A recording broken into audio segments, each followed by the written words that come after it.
everybody. Welcome back to Psychedelics Today, Solidarity Fridays. This is for April 9, recording on April 7.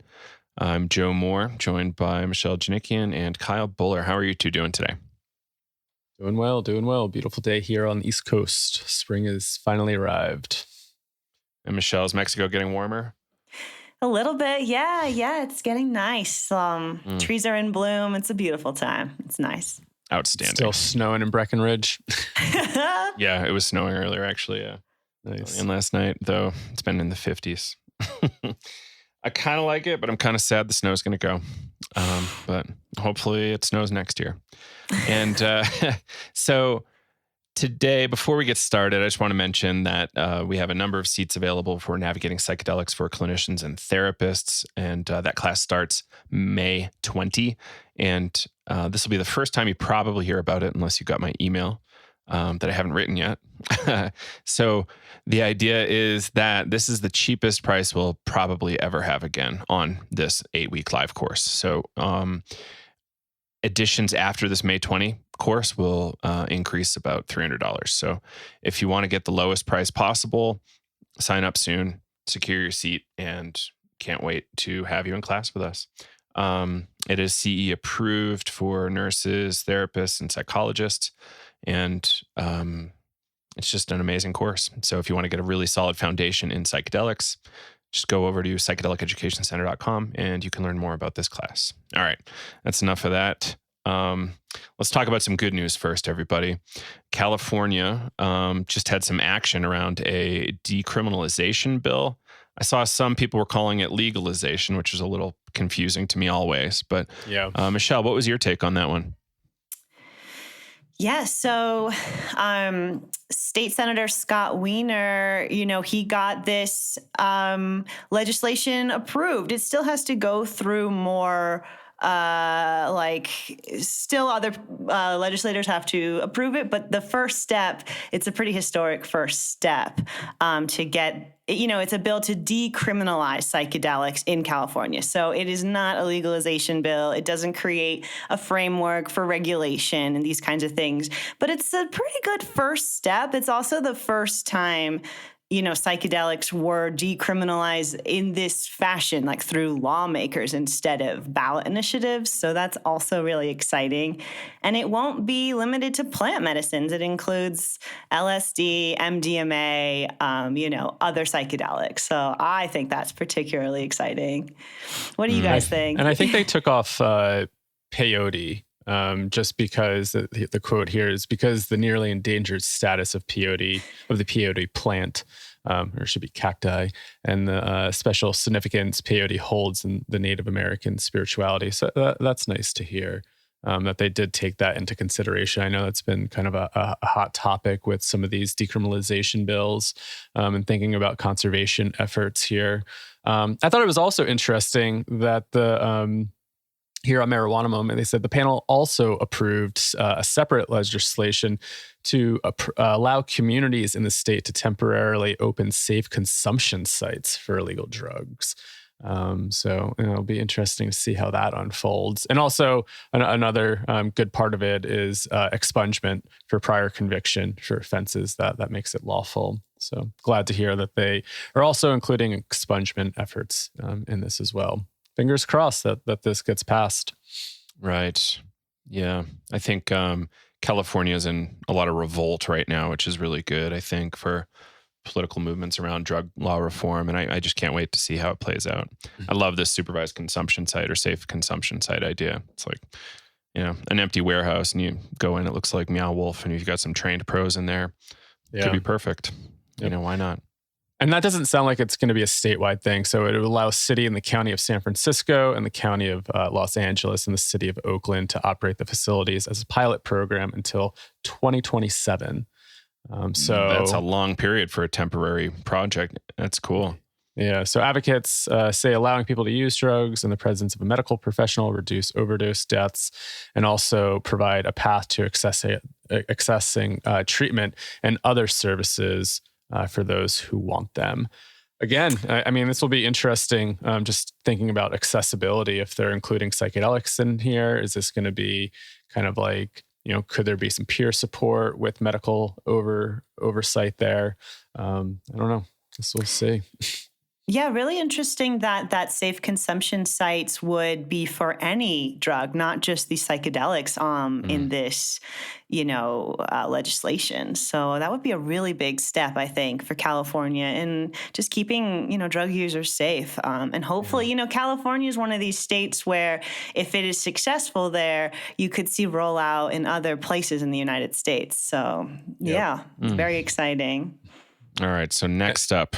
I also want to give a shout out to Massachusetts as well, because they also decriminalized, not Massachusetts, but Northampton City Council, and they voted 8-0. So that's sweet. So Massachusetts now has 3 towns or cities approved. So Northampton, Somerville, and Cambridge. Oh, so cool. I love Northampton. I have to go back. What a fun town. So funny. Yeah, it's a beautiful place. It's interesting, right? It's like the liberal triangle of Massachusetts. Those 3 cities in particular. So cool. More to come, I hope. All right. So now for some bad news. We got a tip a while ago and it was kind of alarming, but it looks like the third wave had some sort of crazy data breach or something, or no, essentially wholesale copied lists from MAPS and Psychedelic.support. Is that right? Mm-hmm. Yeah. Without consent, is the big issue. I think Kyle might be the best person to speak on this because he's part of that database, right? And you got the initial email warning folks that this went down a few weeks ago. You want to talk about that a little? Yeah, I originally got a tip from somebody just saying, hey, this might be an interesting story to cover. And I remember I tossed it out to the group here, but looks like Psymposia ended up picking this up. But Psychedelic.support, they sent out an email a few weeks ago when this started to become public that some of the information was taken, people's profiles on Psychedelic.support and MAPS, and used on the Third Wave site. So it sounds like, Paul Austin has been kind of putting together this pilot program for integration providers, clinics, and whatnot. And from some of the screenshots that were provided, it looks like they literally just copied the sites there, really without permission. There was something interesting here in the Psymposia article talking about the copying for MAPS originally having like the what do they call it? Like the open access copyright stuff. And so they ended up, I guess, taking that off the site eventually. But, this also has been done before, I remember getting tipped off that some of our information was on trippingly.com or trippingly.net. I never consented to being on there. And it looks like they just copied and pasted everything from MAPS.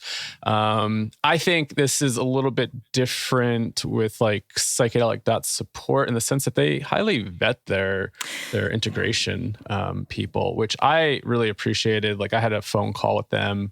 I got in touch, submitted my application. We set up a phone call and they really vetted everybody and having that consent to be on the page. And, what if like nobody caught this and the Third Wave released this?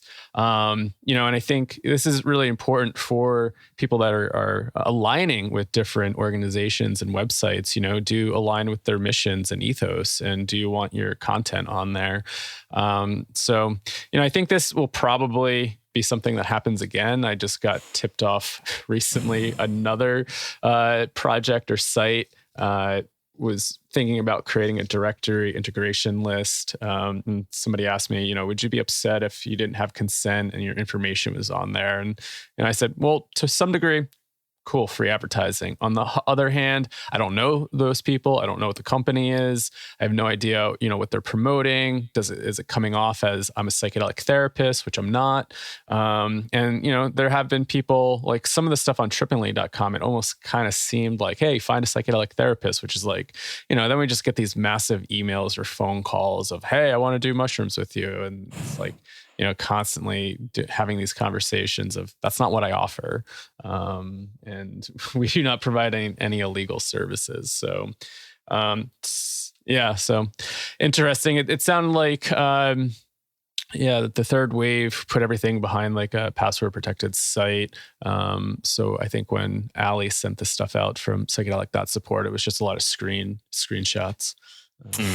Yeah, it says here in the article that, the link that Ali Fiducia was given in March actually wasn't password protected until she voiced concerns. Yeah. And then it was. And then also in the Psymposia article, there's a line that, a source told Psymposia that Austin had used this third wave directory, they had, quote, populated with stolen information in a private pitch meeting with investors in March. Yeah. So he's using this, stolen information to essentially try to, get the interest of investors in the third wave, which is not ethical, not cool. It's also like a lot of freaking work to create these directories that cost so much time and money of Psychedelic.support. And so, without any kind of like affiliation or any kind of like meeting or any kind of communication around this is pretty uncool. Pretty much just looks like a money grab to me.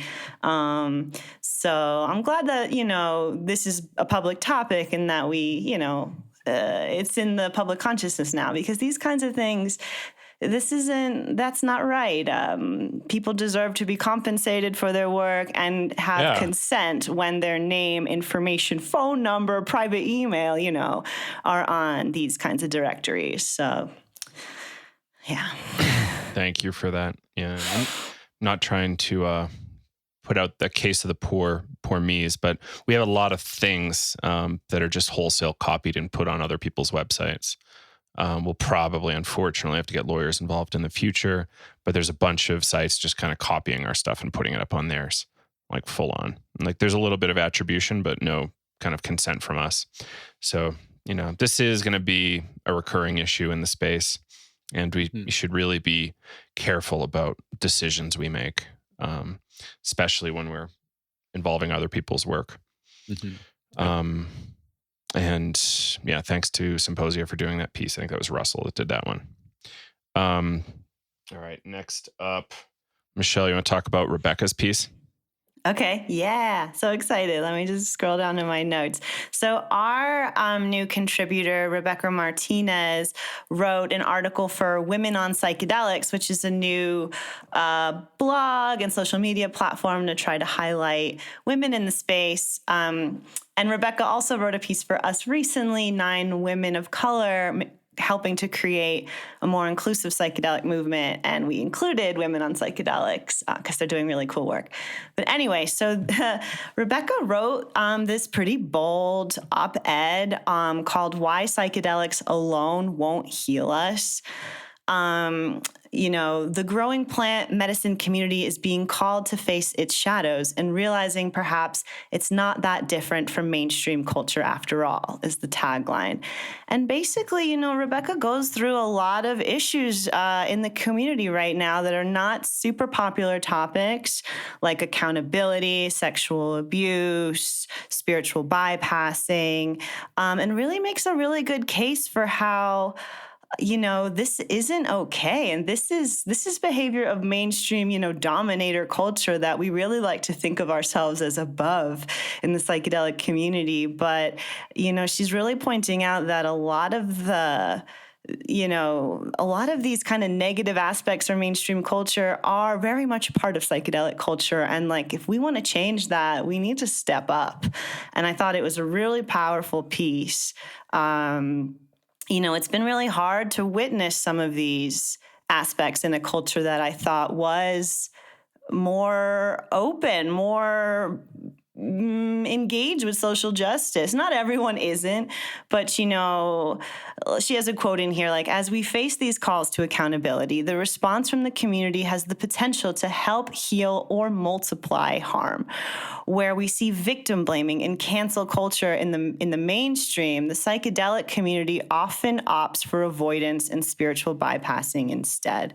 I think it's a really powerful read. I would recommend folks go check it out. She also, makes this case that like individual healing, like, yeah, it's important, but if we're just going to stop there and not try to, address our biases as a collective, especially when it comes to things like white male supremacy. Like, we're really not doing the culture any good. One person's healing, yeah, it's important, but essentially that's just one person. Psychedelics do have power to help us face our biases and change, but if we're not actively engaging that work, it's not going to happen, right? She really puts into words really elegantly things that have been making me really uncomfortable in the community. So I really just applaud her for being brave enough to put this out there. I think it was really important.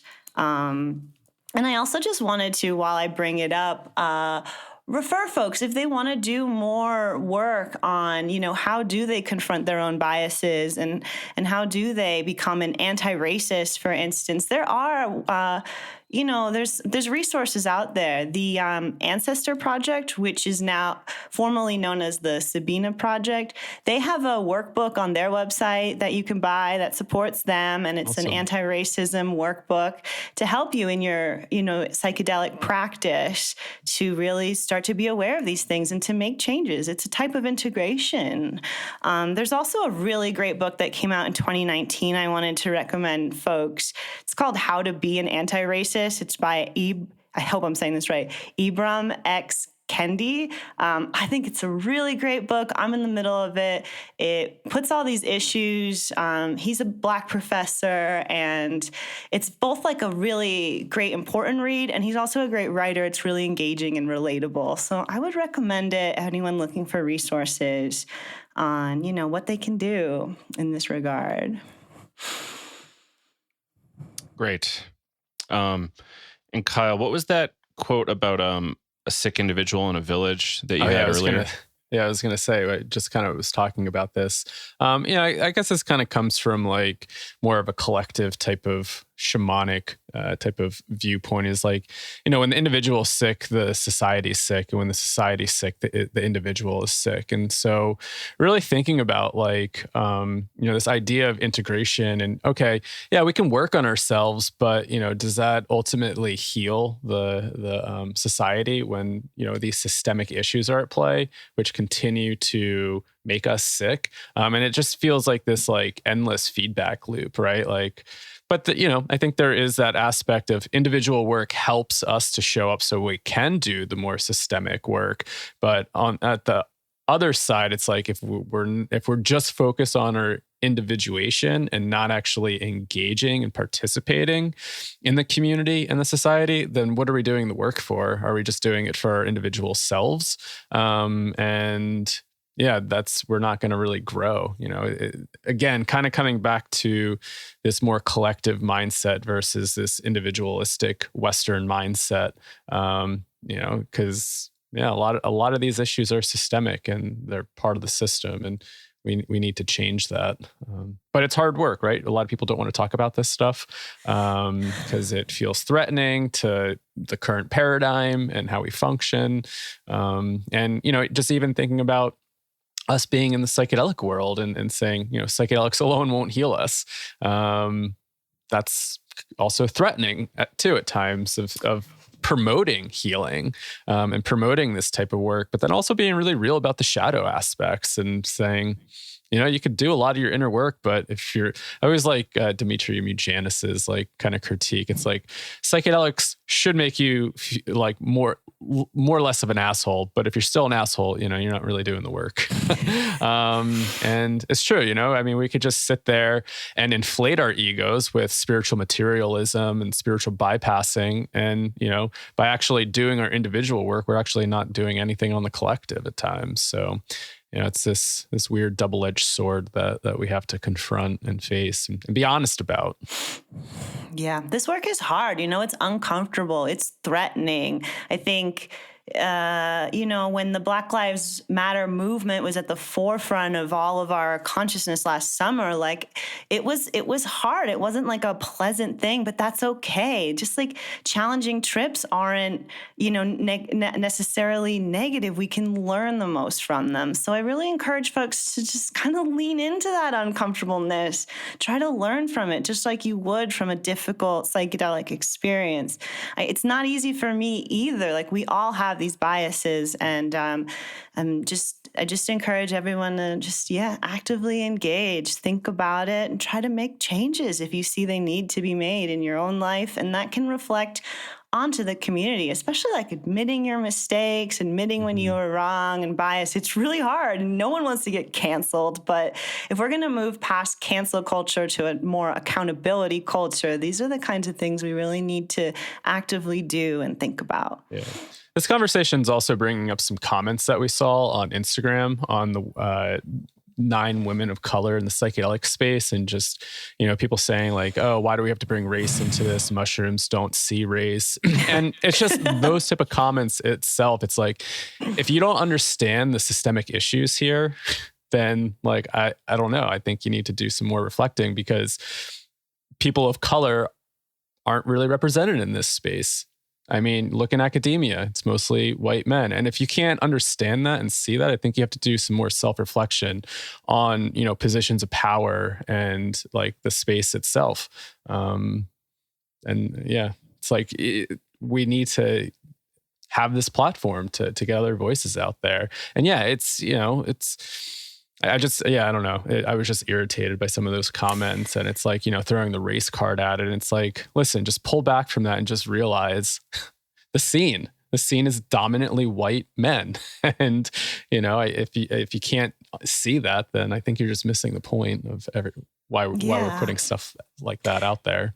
No, I agree. Those comments, I read them too. And it's hard, but I think that we're, by just talking about this is part of the work, right? Yeah. And representation really matters. I guess if you don't realize that, you're probably pretty well represented, right? Like if you don't really get that, that probably means that, you've seen yourself in the positions of power and you think that that's how they belong, and maybe you have a shot at it. Where some of the rest of us, women, people of color, especially women of color, like, representation matters so much, and it affects people's self-esteem and self-worth when they don't have it there, because they don't think that that's ever going to be a possibility for them. And it just felt so good to be able to put that article out there and to represent some different types of people in this space and highlight their really important and often overlooked work.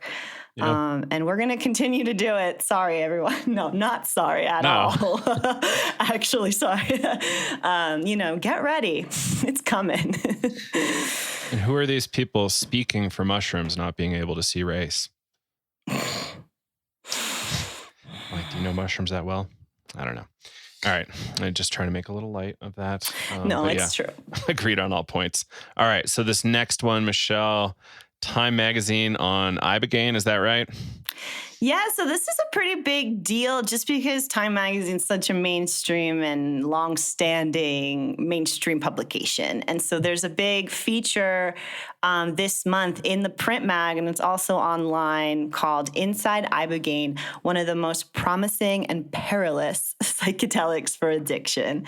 And it tells this pretty interesting story of a Navy SEAL who went to an ibogaine clinic after like post being in the Navy and also being like a childhood football player. He had an array of conditions, like possible, post-concussion disorder, but definitely like PTSD, which led to alcoholism. His family was like afraid to be around him, and how powerful ibogaine as a therapy and an experience was for this man. And then, so his name is Marcus, and him and his wife Amber started a nonprofit to help fund other Navy SEALs to be able to go basically down to Mexico to an ibogaine clinic and do this kind of healing. So that's really cool. The article also goes into just like how ibogaine works, and it quotes a few interesting researchers like Alan Davis. And yeah, I think it's just like a great introduction for the mainstream to ibogaine as an alternative treatment for addiction and how it works. The only criticism I'll have is that there was no mention in the article on how the ibogaine shrub is endangered in Africa. And so if we are touting this as like the next big thing for addiction to like the Time magazine audience, that is really important. Like, I think that, you know, at this rate, soon the actual, you know, traditional people in Africa, I don't know if I'm saying this right, but the Bwiti, like if they don't have access to their initiation ceremony plant, like that's going to be a big problem, similar to the peyote conservation initiative. So that was the only thing that I thought was lacking from the article. Otherwise, it's really interesting. It even gets into some of the new you know, like synthetic derivatives like 18MC, which is a non-psychoactive derivative of ibogaine that I think MindMed is looking to put to the market and doing clinical trials on. We have an article about that in the blog if you want to check it out. But really interesting stuff. I imagine this is going to be the first time a lot of folks hear about this. And so I thought, almost like the Gordon Watson mushroom article. So I thought that was important to highlight. Yeah. I have a recording with Amber and Marcus that should be coming out soonish. Cool. I don't know how soon, but it was a really cool interview with those two. And interesting was that it was kind of a combination of oral ibogaine followed maybe 18 to 24 hours later with smoked 5-MeO DMT. So it's like underrepresented, and I guess that's too complicated to share with the Time audience. You know, they like things simple. But yeah, it's going to be interesting to see how that plays out and see if we can get some decent research on that combination as well. Vets is doing some really expensive treatments, and I've talked to them a little bit about how they could probably lower the price burden on their entity quite a bit. And interestingly, also they're really interested in other organizations coming in. They're not trying to dominate that at all. They think there's a need for probably hundreds of organizations similar to theirs. So I like all that. Eventually we're going to have an article, a first-person experience on the blog about a similar experience. I won't say more than that, but it's going to be a really related juicy, to them it's a really juicy read. And I look forward to sharing that with everyone when we can. So let's talk about a more complicated topic. This Vice article by Shayla Love, is that her name? Yeah, I think so. Yeah. Title, Is It Possible to Create an Ethical Psychedelic Company? Right off the bat, I'm like, what does that mean? Yeah. I'm like, why is it so vague?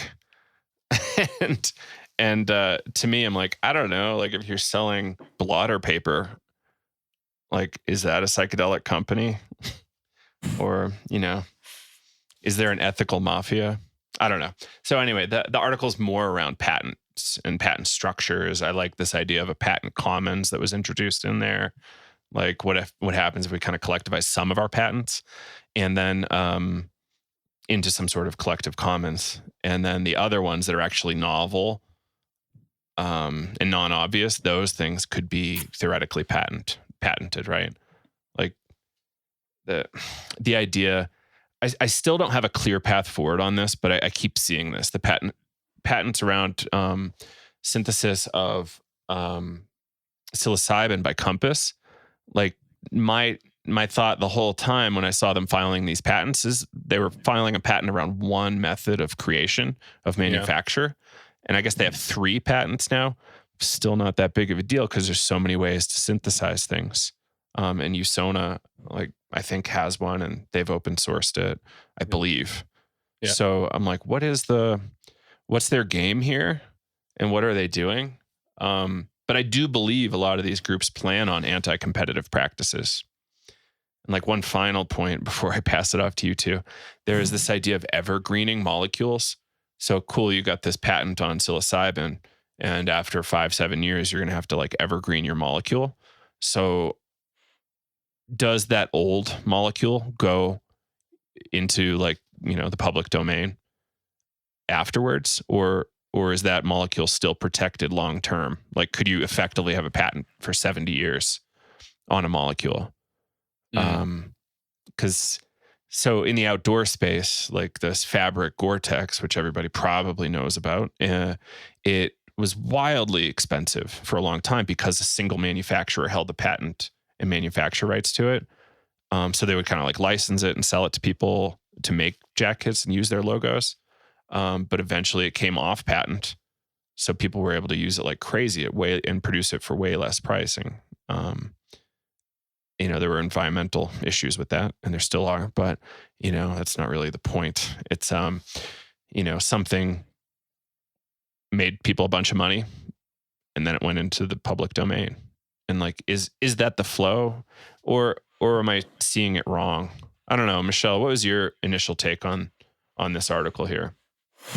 Oof, it was a long one. No, it's a tricky topic, and I'm not that well versed like in patent law, right? But what I understand is that these companies like Compass and Atai Sciences or Christian Angermeyer's other company, they are really trying to dominate the market and make a lot of money and as a monopoly. And they hide it with all this PR language, like Compass keeps coming at it like, that this is the most effective way to get psilocybin approved and into the system and reimbursable by healthcare. So anyone who wants it may benefit from it. But I think Shayla Love does a really good job of poking a hole in that. She literally says, this is a bit of a red herring, especially in the US. Insurers are notoriously bad at covering psychotherapy in network. And so the medical route does not inherently ensure coverage, nor does it ensure that people have health insurance in the first place or insurance with low enough deductibles to access coverage. So it really is just this cool new therapy for the affluent class is what Compass wants. And that's how you make the most money. But I think that if you were an ethical psychedelic company, that wouldn't be the goal, right? That wouldn't be the mission. And you wouldn't dress it up in all this kind of BS language, in my opinion. There's so much more to it. I think Ismail Ali, MAPS's Policy and Advocacy Council, he has a bunch of really great quotes in there.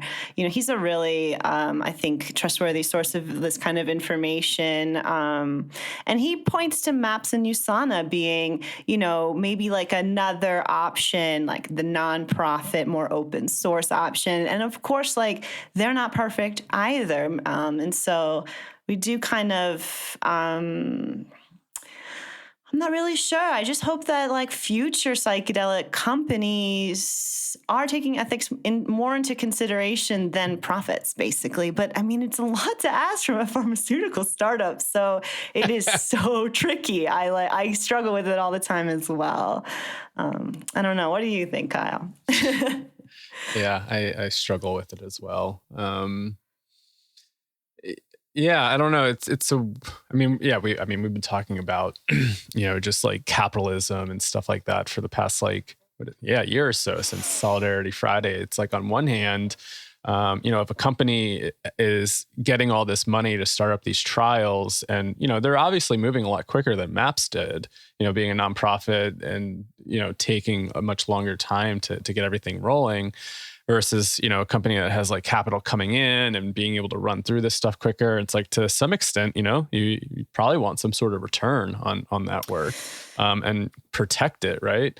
And But at what point, I think maybe the question is, it's like, do you get a cap on that? Make your investment back with a little bit of percentage, and then it's like, okay, it makes it worthwhile, and then send it out to the open market a little bit more, so it then is more accessible to people down the line. But I mean, it's a really great point, just in terms of like this whole medicalization model, with people trying to access therapy or just even access these types of services.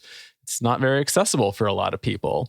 And yeah, people can't even really afford health insurance here in the United States. So, throw that in the mix as well. And it's like, well, can we just have, homegrown mushrooms that cost dirt cheap to make versus synthetic psilocybin, more kind of coming from this like sterile medical model. I get it. Like dosing is, more precise with synthesized psilocybin versus, raw fungi. And, I think there's probably ways to make it a little bit more consistent. But yeah, I don't know. It's a weird topic to navigate. And I think maybe it comes back to, can a psychedelic company be ethical? It's like, I guess, what are some of these like psychedelic ethos that we like believe in? And really, I think that starts to create a paradigm shift. And I think this is what we're bumping up against, is like you get like these psychedelic insights, these ethos of maybe a new way of being in the world, and that battles up against the current paradigm. And so to one extent, we have one foot in the current paradigm and Western capitalism. And on the other hand, it's like, how do we create these new models? I think if we all decided to try to live in the other paradigm, well, shit, are we going to be able to afford health insurance, rent, food, this and that, if everything's open source and we're freely sharing? Maybe someday when we get there, but maybe, and that's what we're really battling up against, is that psychedelics might be introducing kind of like this paradigm shift into the way we're functioning. And we're just trying to figure out a way forward at this point. For those that kind of embody that psychedelic ethos, that see a new way forward, but still clinging on to the current paradigm that we're part of. It keeps making me think about this time, like from the future or something, and trying to imagine like how we will talk about like 2020 and 2021 and the psychedelic renaissance and the Black Lives Matter movement. And because when you think about the 60s, like I think of them all being really connected and influencing each other, but experiencing this new type of paradigm shift, or it's very similar actually to what we tried to do in the 60s, like I don't know. It feels so much different. It feels disconnected. It doesn't feel like psychedelics are helping to change. I don't know. I get so stuck, but I do hope that. Good. It means you're thinking about it. That's, my late night fun thoughts. But it's just like, I do feel like we're in the middle of something really powerful, and it can either like really change everything or not. And I just hope that we, as a community, keep our eye on the prize, which is like, it's more than psychedelics, right? It's like cultural change. It's societal change. It's, I don't know. And I feel like we're really close and on the brink of something, and things are happening. And yet at the same time, I feel like a lot of the people in the community like just don't care. And it troubles me. I don't know. Well, and something else that like is popping in my head is just like whole blockchain and crypto, right? It's like some of this space is just turning into another stock market to some degree. You get these pump and dumps, people like creating all these coins and people wanting to make money off of it, even though the whole idea is to be decentralized and this and that. And, it's, I don't know. Joe, I don't know. Do you have any thoughts? You're in that world a little bit as well, or have interest in it? Decentralization was mostly about taking power away from the most powerful kind of toxic institutions in the world, meaning, national governments and banking systems. Profit, blockchain, crypto, totally nothing to say about either, though there's plenty of people playing that game there. Yeah. So the main objective of those things, again, to keep the banks out and to keep governments out, separating money and state, similar to separating church and state. So kind of reclaiming something like a gold standard that used to exist that kind of was evaporated ages ago. And it's kind of helpful to have something. So your currency in Venezuela starts to collapse or wherever, you have something you can bail out to. So you can actually afford bread next month when your currency is worth zero. Like these topics about bringing wheelbarrows full of money to buy a loaf of bread, like the old Germany, like post World War I, probably post World War II too. I don't know if that's true or not, but it's real. So governments can sometimes be trusted, but when should we trust them? I don't know. When they prove themselves to be trustworthy, I guess. So again, governments are people, so it's a tough thing. Are made up of people, some good, some not so nice. Yeah, like profit though, this like profit motive. It's just short-sighted thinking, right? And this is kind of what we're trying to show is that we're kind of all in this together in very real ways. We're on a small rock flying through air, hundreds of thousands of miles an hour, and not air, sorry, a vacuum. And we got to figure out how to operate well together on this planet.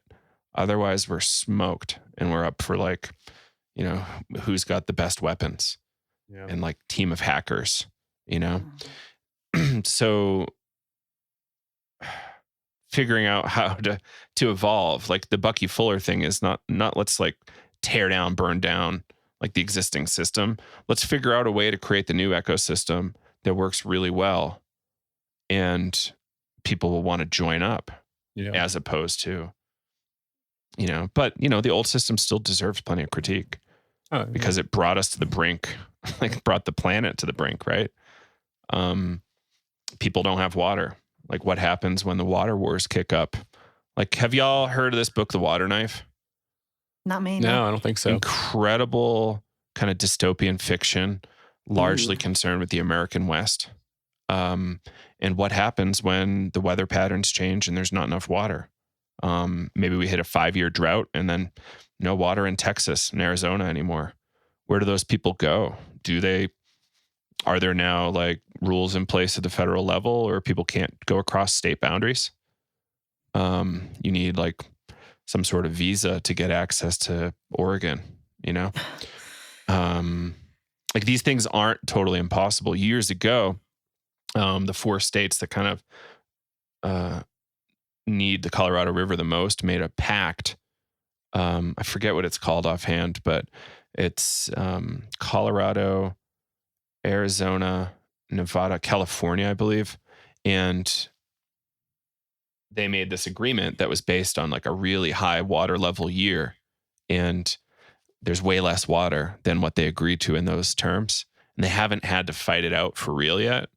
The federal government said they would step in if, I feel like Lenny right now, by the way. This is so funny. Going on a wild tangent, but it's helpful, I think. So the federal government said, yeah, cool. We'll solve this for you, but none of you are going to like it. So do your best before you have us come in. So this Water Knife book kind of covers that kind of post-water collapse future, which could happen any moment now, right? Like we saw what a virus can do. Now, like imagine what a drought could do. It's a lot bigger than a virus. So weird, scary futures. And I know for sure the Department of Defense has been planning for these scenarios for well over 10 years, probably more like 25, 30 now. So what happens when Central America, Mexico start drying up and all the waters in North America?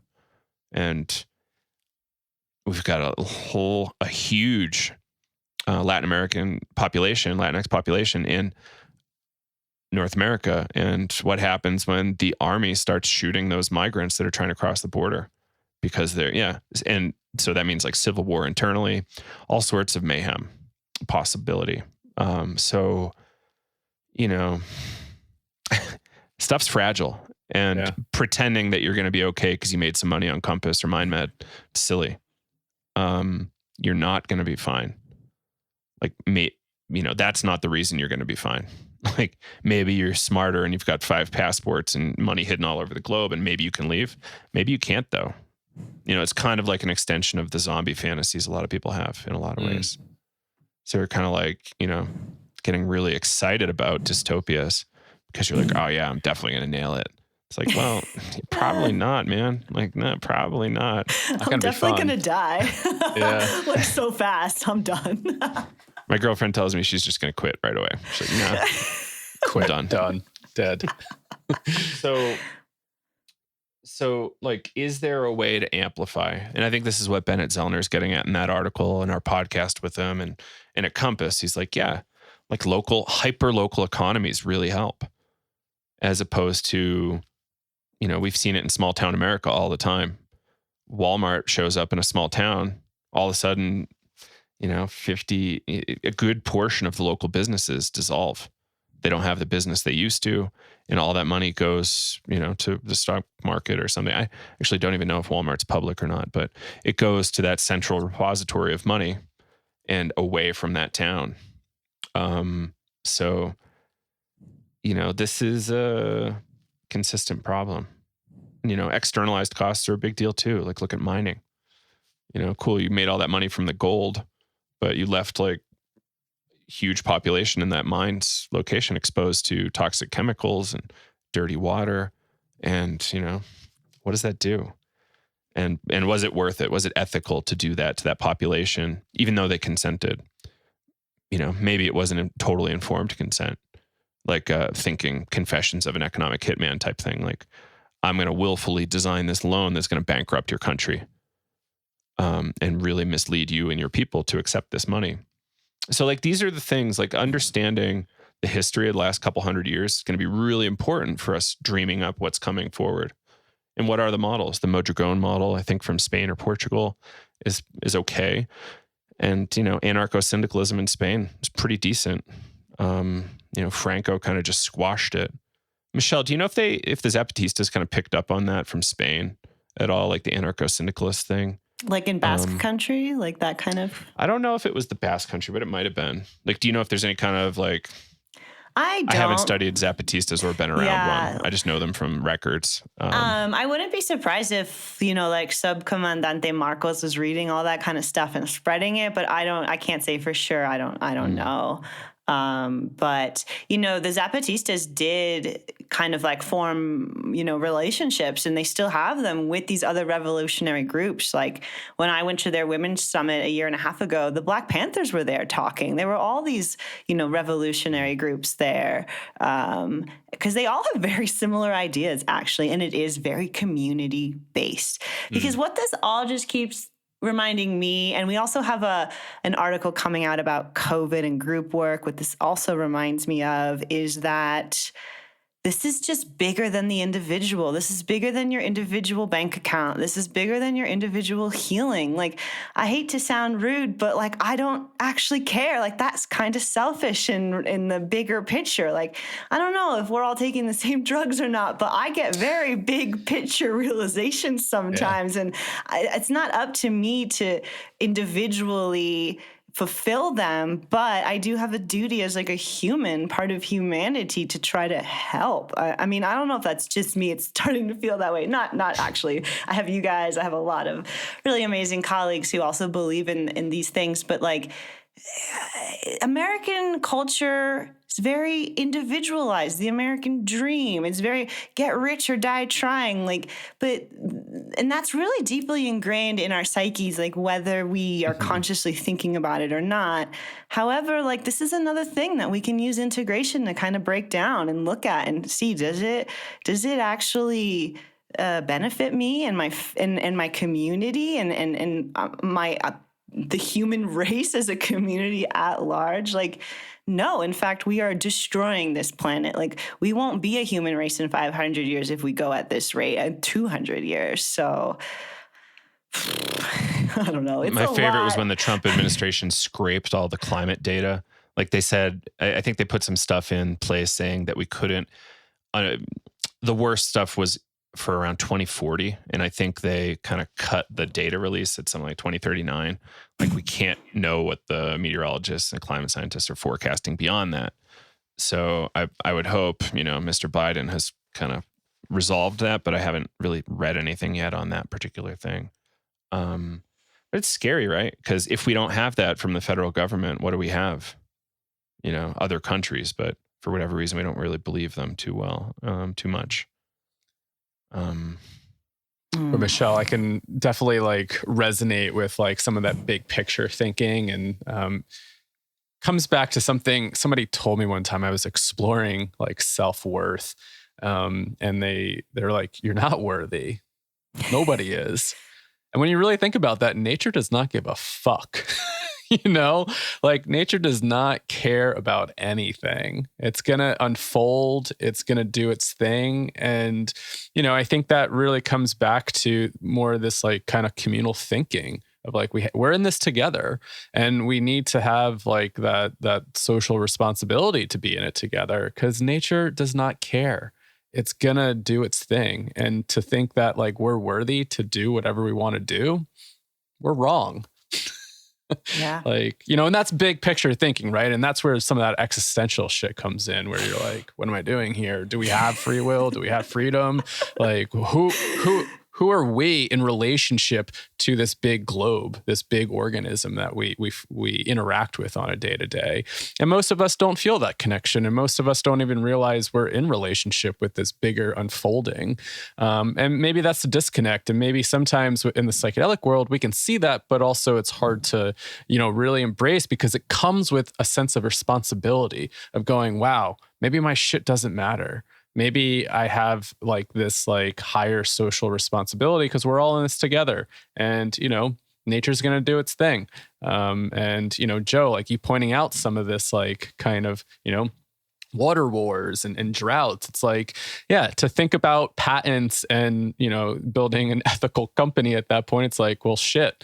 That kind of goes out the window when you're thinking about survival. I'm not thinking about patents at that time or whatnot. I'm probably thinking about how to survive when there's no water, or when your home is destroyed and you're displaced, and you don't have food. I mean, I just even think about a year ago. Let's all take a step back and think when there was no toilet paper on the shelves and people were freaking out, right? I remember there's the disruption in the supply chain and food, certain things weren't being in the store. And I'm this time last year, I was building a bunch of garden beds because I was I'm growing my food. And to think if shit really hit the fan, I'm not growing enough food to survive. I'm going to die. We need the village, right? We need everybody around us to participate.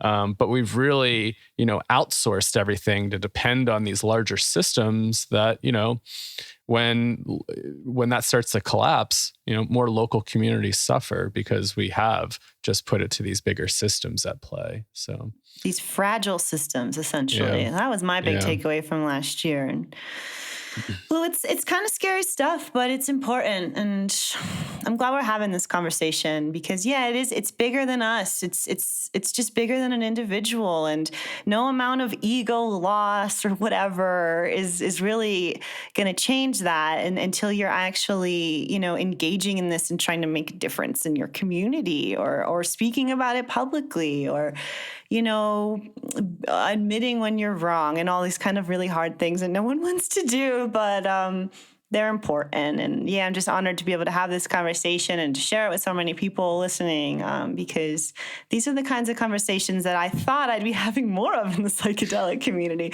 No, and I am, and I feel honored to, and to just keep having them, everyone. They're really important, and it is up to us, not as an individual, but as a community. Yeah. Something else kind of comes in, this idea of freedom and free will that a teacher just recently put on to me. And, I know Michael Pollan also talked about this, and just thinking about psychedelics, are we using psychedelics? Are we using the plants for our own benefit and our own healing? Or are the plants using us? And who's really in control here? So again, coming back to nature, right? Nature has its own process unfolding, and do we actually have control over it? Or is nature really kind of using us at times? Interesting things to think about. Definitely. Oh, yes. Michael Pollan's Botany of Desire in an interesting way. And then when we say nature, it has a certain connotation, right? We We think David Attenborough wilderness documentary, soil food web, but like it's bigger than that, right? Are we talking about cosmological thing or a metaphysical thing like samsara Gaia or something, right? Yeah. Right, or like Gaia just being Earth alone, right? And then we've got like the whole cosmos and time, and that's why these Hindu deities are so helpful for us to kind of understand this stuff. So yeah, it's a big deal. The wheel of being. A lot has come into creation, a lot has gone out, and wheel doesn't stop. Becoming and perishing is what I would say. Right. Cool. Before I wrap, any closing thoughts, Michelle? Well, I did want to just plug a thing really quick, back to capitalism. I am going to be moderating a couple really fun panels at the upcoming Mount Tam Integration Jam. It's a virtual conference the weekend before Bicycle Day. I'm moderating a fun panel on Saturday about rethinking psychedelic music, and it's going to be me and 3 musicians of different genres that are not typically associated with psychedelics. I think that'll be fun, and I'm doing then a panel on Sunday about aliens and psychedelics, obviously. Nice. Yeah. It's going to be me, Bet Williams, Dr. David Luke, and Dr. Andrew Gallimore just talking about the connection between aliens and the psychedelic experience, and maybe DMT as a, technology to talk to aliens. Lots of cool stuff. So, and the music panel is Justin Beretta from the Glitch Mob, Colin, how do I say his last name? Colin from Circus Survive, and Alan from Tu Lengua, which is like a bilingual rap group from the Baja San Diego area. So I think they're going to be really cool. I hope everyone comes and checks it out. Yeah, that's all I wanted to say. Awesome. And Kyle? Well, this isn't really relevant, but it just popped to my head because Michelle was talking about psychedelic music. And it includes you, Joe. I had a dream last night that you started your psychedelic DJ career, and you're jamming out a whole bunch, and had a nice live stream. So maybe that's where you're headed to. Mm-hmm. Kyle, your dreams are so prophetic. I'm so into it. Yeah. Live streaming, mixing, and just sending it out to the world. I don't know his DJ name, but it was funny. Cool. Go by Jomo. But it's been fun DJing through quarantine. I really hope I get to keep doing it. Licensing makes it complicated, but hopefully I can share it with everybody in the future. Yeah. Cool. So thank you both. It's been fun. In a short period, we covered quite a lot. So hope that wasn't overwhelming for everybody. But, it's okay to listen to it at 0.75 speed if you need to, and to pause it to simmer on what we said, because I'm sure there was some gems in there. Yeah. All right. Well, I think that's it for now, everybody. Thank you all for tuning in, and check out psychedeliceducationcenter.com for more. Class starts May 20, and this is the lowest it's going to be priced forever. All right. This is Joe Moore, Psychedelics 8 team, signing off. We'll see you next time. Take care.